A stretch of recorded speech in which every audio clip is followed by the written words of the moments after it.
The first time I fell in love was with a boy named Tucker.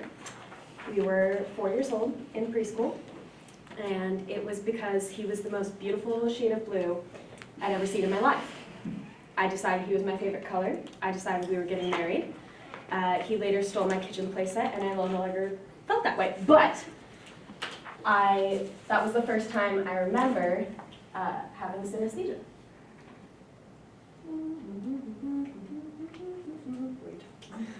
I spell this wrong all the time, and I have it. Okay, I'm gonna write it for you.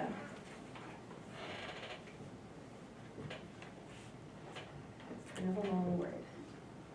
But synesthesia is a brain condition, and I'm hoping, let's see that. After this speech, you should be able to understand how it works and what causes it.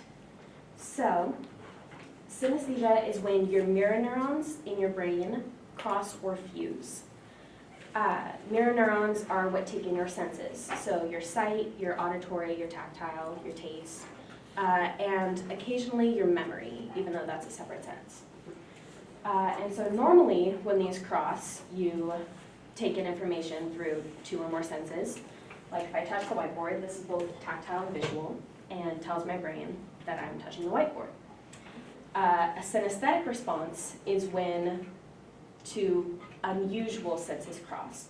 Like if I'm listening to music, my auditory and my visual will cross. So I will see the sounds, if that makes any sense. Synesthesia happens both genetically and traumatically. So it can be passed down through generations. My grandma had it, my sister has it.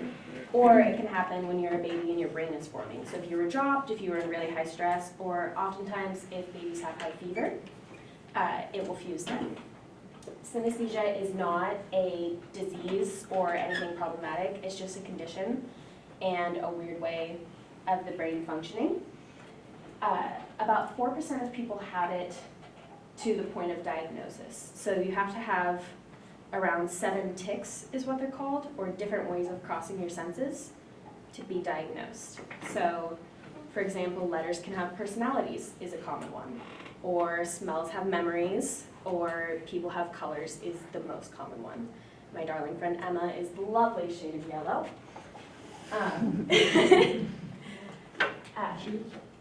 It's in a very bad drawing of a brain. This is your prefrontal cortex. Back here is where your memories are stored and your senses. And instead of sending sensory information, there's tons of connections back here that don't normally exist. There's no cure for that. There doesn't need to be. It's not a problem. But there's not a lot of research done on it since it's not a problem. So the science on that is actually just starting to take off. But it can actually be really exciting. The benefits of it are, like my memorization, incredible. Because you can associate a bunch of different things. Like if I have lines in a show, I can remember what colors they are in order and memorize all of that.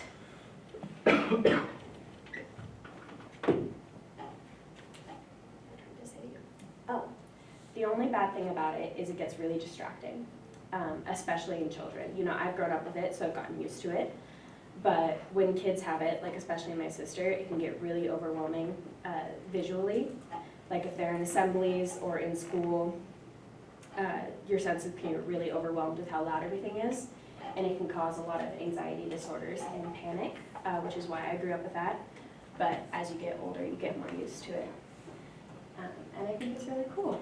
And most people, I think the most interesting thing is most people have it to some degree. It's just not diagnosed. So most likely you can all associate something. Maybe you think numbers have personalities, or a certain song makes you remember a certain smell.